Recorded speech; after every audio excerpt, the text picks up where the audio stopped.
The Vilbar Party by Evelyn E. Smith. Original publication January 1955 in Galaxy Science Fiction. The Vilbar Party is in the public domain. Link in the description. Audio recording by Boone Cavender. The Purzels are giving a Vilbar Party tomorrow night, Professor Slode said, cajolingly. You will come this time, won't you, Gnarly? Gnarly Zan rubbed his forehead fretfully. You know how I feel about parties, Karn. He took a Frismal nut out of the tray on his desk and nibbled on it in annoyance. But this is in your honor, Gnarly. A farewell party. You must go.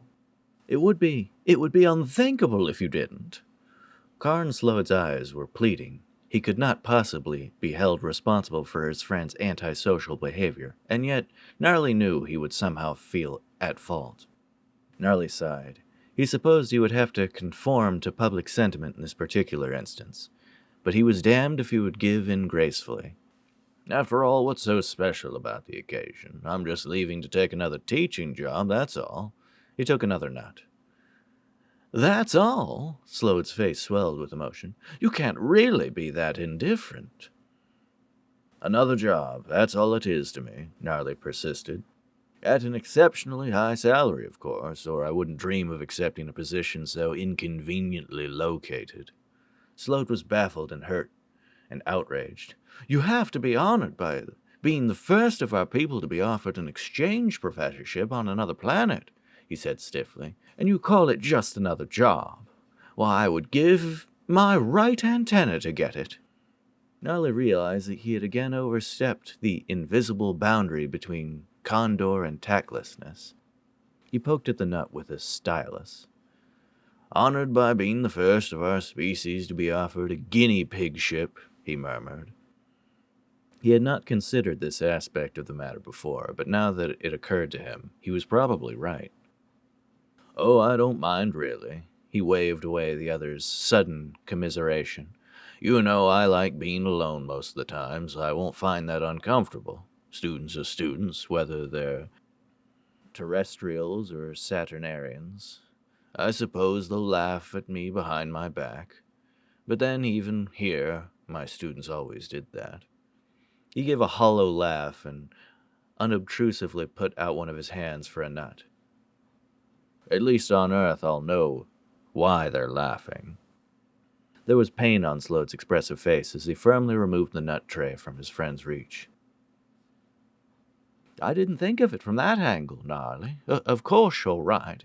Human beings, from what I've read of them, are not noted for tolerance. It will be difficult, but I'm sure you'll be able to, he choked on the kindly lie, win them over.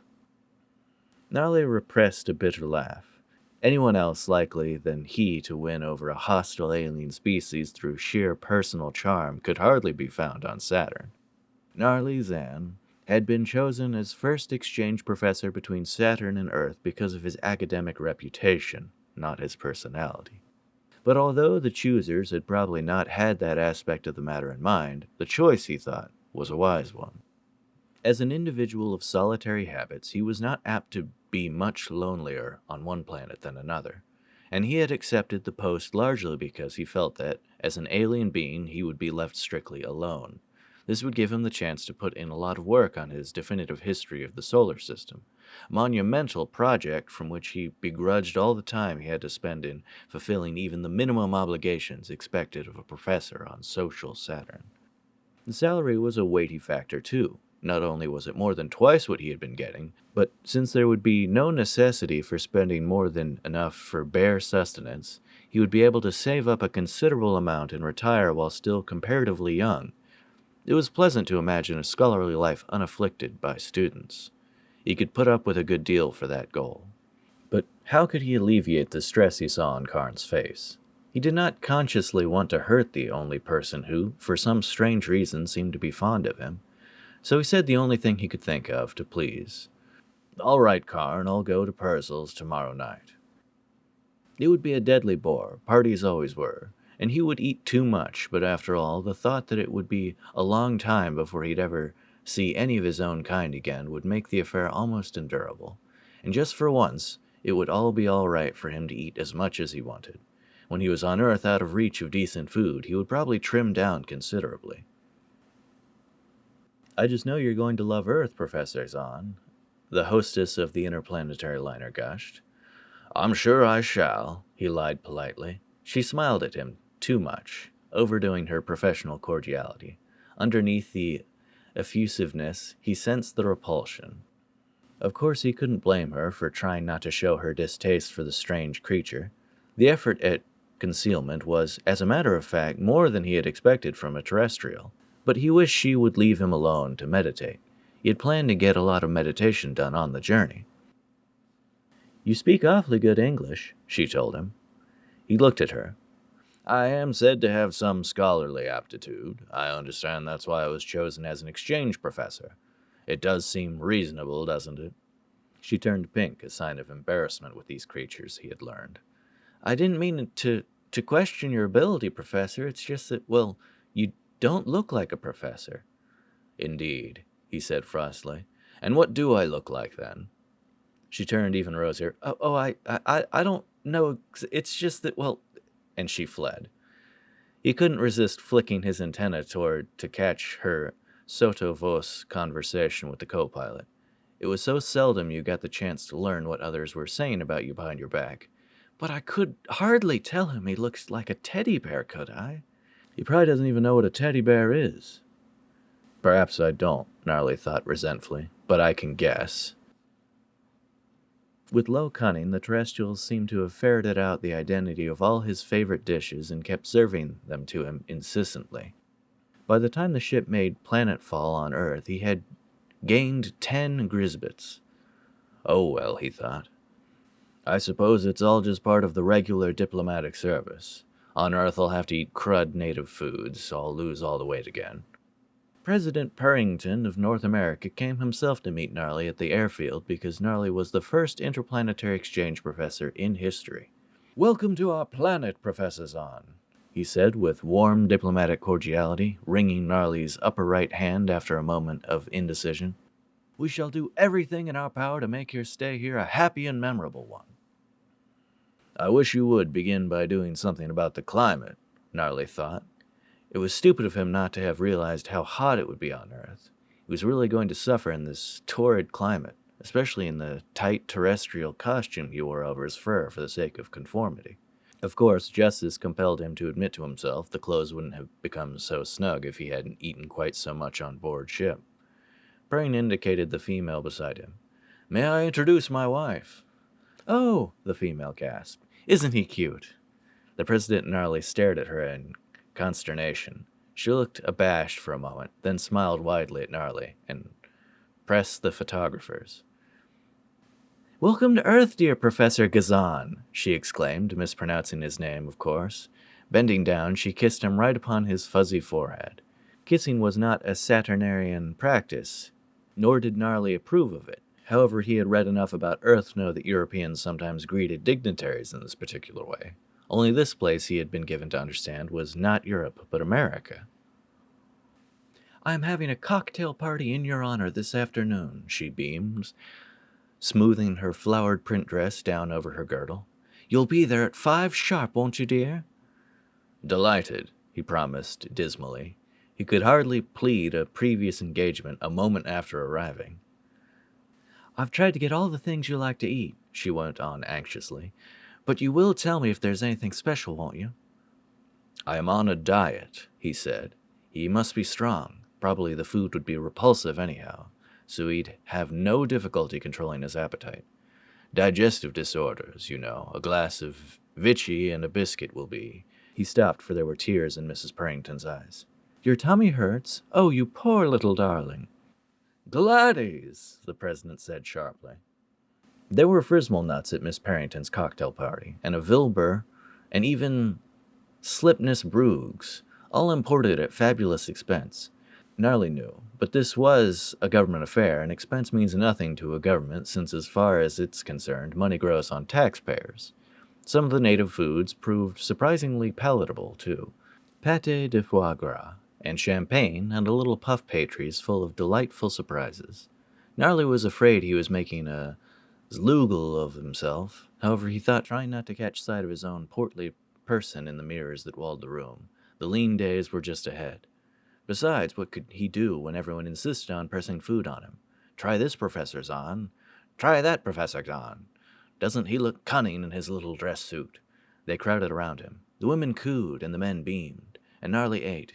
He would be glad when he could detach himself from all this cloying diplomacy and get back to the healthy rancor of the classroom. At school, the odor of chalk dust, ink, and rotting apple cores was enough like its Saturnaean equivalent to make Gnarly feel at home immediately. The students would dislike him on sight. He knew it is the nature of the young to be hostile toward whatever is strange and alien. They would despise him and jeer at him, and he, in his turn, would give them long, involved homework assignments and such difficult examinations that they would fail. Gnarly waddled briskly up to his desk, which had, he saw, been scaled down to Saturnaean size, where he had envisioned himself struggling triumphantly with ordinary Earth-sized furniture, but the atmosphere was as hot and sticky and intolerable as he had expected. Panting as unobtrusively as possible, he rapped with his pointer. "Attention, students!" Now should come the derisive babble, but there was a respectful silence, broken suddenly by a shrill feminine whisper of, "Ooh, he's so adorable!" followed by the harsh, "Shh, Ava, you'll embarrass the poor little thing." Gnarly's face swelled. "I am your new professor of Saturnian studies. Saturn, as you probably know, is a major planet. It is much larger and more important than Earth, which is only a minor planet." The students obediently took this down in their notebooks. They carefully took down everything he said. Even a bout of coughing that afflicted him halfway through seemed to be getting a phonetic transcription. From time to time, they would interrupt his lecture with questions, so pertinent, so well thought out, and so courteous that all he could do was answer them. His antenna lifted to catch the whispers that from time to time were exchanged between even the best behaved of students. "Isn't he precious? Seems like a nice fellow. Sound grasp of his subject. Sweet little thing. Unusually interesting presentation. Doesn't he remind you of Winnie the Pooh? Able chap. Just darling." After class, instead of rushing out of the room, they hovered around his desk with intelligent, solicitous questions. Did he like Earth? Was his desk too high? Too low? Didn't he find it hot with all that fur? Such lovely, soft, fluffy fur, though. "Do you mind if I stroke one of your paws? Hands, Professor? So cuddly looking." He said yes, a matter of fact, he was hot, and no, that he didn't mind being touched in a spirit of scientific investigation. He had a moment of uplift at the teacher's cafeteria where he discovered lunch to be virtually inedible. The manager, however, had been distressed to see him pick at his food, and by dinner time a distinguished chef with an expert knowledge of Saturnian cuisine had been rushed from Washington. Since the school food was inedible for all intelligent life forms, everyone ate at the Saturnian dishes, and praised Gnarly as a public benefactor. That night, alone in the quiet confines of his small room at the men's faculty club, Gnarly had spread out his notes and was about to start work on his history when there was a knock at the door. He trotted over to open it, grumbling to himself. The head of his department smiled brightly down at him. "Some of us are getting out for a couple of drinks in a gab fest. Care to come along?" Gnarly did not see how he could refuse and still carry the Saturnian's burden, so he accepted, discovering that gin fizzes and Alexanders were even more palatable than champagne and more potent than Vilbar. He told several Saturnine locker room stories which were hailed with loud merriment, but he was being laughed at, not with. He knew. All this false cordiality, he assured himself, would die down after a couple of days, and then he would be able to get back to work. He must curb his intellectual impatience. In the morning, he found that enrollment in his class had doubled, and the room was crowded to capacity with the bright, shining, eager faces of young terrestrials, athirst for learning. There were apples, chocolates, and imported Frismal nuts on his desk, as well as a pressing invitation from Mrs. Parrington to him to spend all his weekends and holidays at the White House. The window was fitted with an air conditioning unit, which he later discovered his classes had chipped in to buy for him, and the temperature had been lowered to a point where it was almost comfortable. All the students wore coats. When he went out on the campus, women, students, teachers, even strangers stopped to talk to him, to exclaim over him, to touch him, even to kiss him. Photographers were perpetually taking photos. some of which turned up in the student union as full-color postcards. They sold it like Lajal out of season. Gnarly wrote in Saturnian on the back of one, "Having miserable time, be glad you're not here," and sent it to Slood. There were cocktail parties, musicals, and balls in Gnarly's honor. When he tried to refuse an invitation, he was accused of shyness and virtually dragged to the affair by laughing members of the faculty. He put on so much weight that he had to buy a completely new terrestrial outfit, which sent him back a pretty penny. As a result, he had to augment his income by lecturing to women's clubs. They slobbered appallingly. Gnarly's students did all their homework as studiously and, in fact, put in more work than he had been assigning. At the end of the year, not only did all of them pass, but with flying colors. "I'll hope you'll remember, Professor Zahn," the professor of the university said, "that there will always be a job waiting for you here. A non-exchange professorship. Love to have you." "Thank you," Gnarly replied politely. Miss Parrington broke into loud sobs when he told her he was leaving Earth. "Oh, I'll miss you so, Gnarly. You will write, won't you?" "Yes, of course," he said grimly. That made 218 people to whom he had to promise to write. It was fortunate he was traveling as a guest of the North American government, he thought as he supervised the loading of his matched interplanetary luggage, his 8 steamer baskets, his leather-bound Encyclopedia Terrestria, with his name imprinted in gold on each volume, his Indian war bonnet, his oil painting of the president, and his 6 cases of champagne, all parting gifts, onto the liner. Otherwise, the fee for excess luggage would take what little remained of his bank account. There had been so many expenses, clothing and hostess gifts and ice. Not all his mementos were in his luggage. A new rare metal watch gleamed on each of his 4 furry wrists, a brand new Trobskin wallet, a platinum keychain, and a uranium fountain pen were in his pocket, and a diamond and curion bauble clasped a tie lovingly hand-painted by a female student. The argyles on his fuzzy ankles had been knitted by another. Still another devoted pupil had presented him with a hand-woven plastic case full of frismal nuts to eat on the way back. "Well, Gnarly," Sload said, his face swelling with joy. Well, you put on weight, I see." Gnarly dropped into his old chair with a sigh. Surely Sload might have picked something else to comment on first, his haggardness, for instance, or the increased spirituality of his expression. "Nothing else to do on Earth in your leisure moments but eat, I suppose," Sload said, pushing over the nut tray. "Even their food? Have some frismals?" "No, thank you," Gnarly replied coldly. Sload looked at him in distress. "Oh, how you must have suffered. Was it very, very bad, Gnarly?" Gnarly hunched low in his chair. "It was just awful." "I'm sure they didn't mean to be unkind," Sload assured him. "Naturally, you're a strange creature to them, and they're only—" "Unkind?" Gnarly gave a bitter laugh. "They practically killed me with kindness. It was fuss, fuss, fuss all the time." "Now, Gnarly, I do wish you wouldn't be quite so sarcastic." "I'm not being sarcastic, and I wasn't a strange creature to them. It seems there's a sort of popular child's toy on Earth known as," he winced, "teddy bear. I aroused pleasant childhood memories in them, so they showered me with affection and edibles." Sloud closed his eyes in anguish. "You are very brave, Gnarly," he said almost reverently. "Very brave and wise and good. Certainly they would be the best thing to tell our people, after all. Terrestrials are our allies. We don't want to stir up public sentiment against them. But you can be honest with me, Gnarly. Did they refuse to serve you in restaurants? Were you segregated in public vehicles? Did they shrink from you when you came close?" Gnarly beat the desk with all 4 hands. "I was hardly even given the chance to be alone. They crawled all over me. Restaurants begged for my trade. I had to hire private vehicles because in public ones I was mobbed by admirers." "Such a short time," Sload murmured. "And already suspicious of me, your oldest friend. But don't talk about it if you don't want to, Gnarly. Tell me, though, did they sneer at you and whisper half-audible insults, did they?" "You're right," Gnarly snapped. "I don't want to talk about it." Sload placed a comforting hand upon his shoulder. "Perhaps that's wisest until the shock of your experience is worn off." Gnarly made an irritable noise. The Perzels are giving a Vilbar party tonight, Slode said. But I know how you feel about parties. I've told them you're exhausted from your trip and won't be able to make it.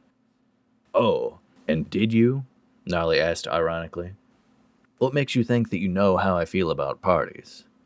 But there's an interesting saying on Earth. Travel is so broadening. He looked down at his bulges with tolerant amusement. In more than one way, in case the meaning eludes you, very sound psychologically. I've discovered that I like parties. I like being liked. If you'll excuse me, I'm going to inform the Perzels that I shall be delighted to come to their party. Care to join me? Well, Slode mumbled, I'd like to, but I have so much work. Introvert, said Gnarly, and he began dialing the Perzels. That concludes The Vilbar Party, written by Evelyn E. Smith, first appearing in Galaxy Science Fiction, January 1955.